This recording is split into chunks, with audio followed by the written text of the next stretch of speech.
हाय क्या होंठ है, काश मुझे एक चुम्मा मिल जाता, दिल खुश हो जाता। क्या बोले? अभी एक संगल खींच के मारूंगी ना, तुम्हारा मुंह पीछे हो जाएगा, बदतमीज कहीं के।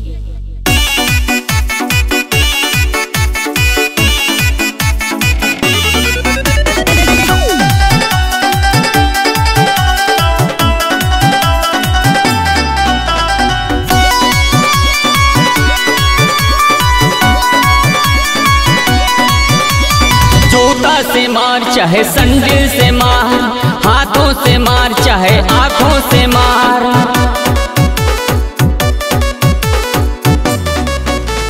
जूता से मार चाहे संडिल से मार, हाथों से मार चाहे आंखों से मार। दे दे मुझे बस एक चुम्मा, चाहे मुझे चाहे मुझे चाहे मुझे मारे तेरी अम्मा, चाहे मुझे मारे तेरी अम्मा। दे दे मुझे बस एक चुम्मा, चाहे मुझे मारे तेरी अम्मा, चाहे मुझे मारे तेरी अम्मा।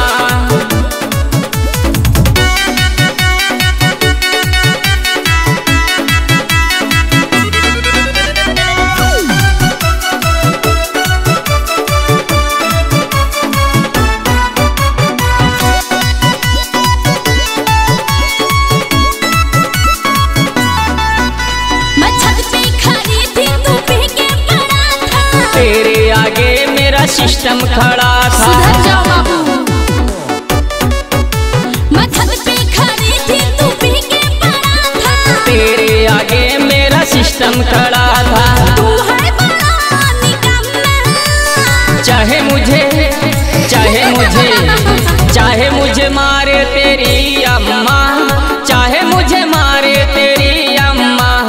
दे दे मुझे बस एक चुम्मा, चाहे मुझे मारे तेरी अम्मा।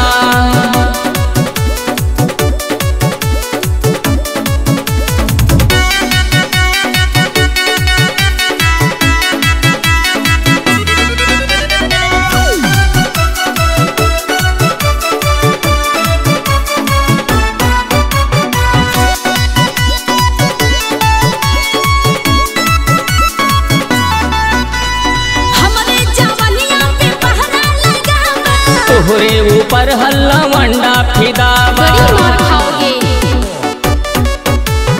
हमारे जवानिया पे पहरा लगा बा।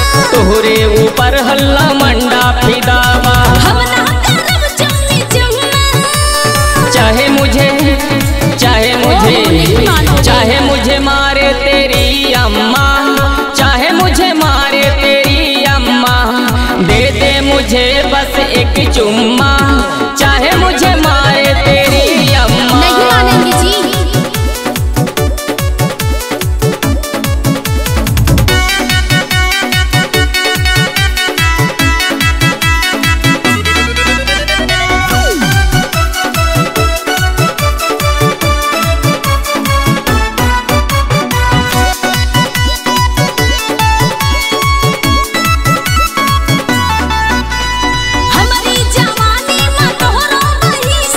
अपने मसीनिया में तू हमका पीसा।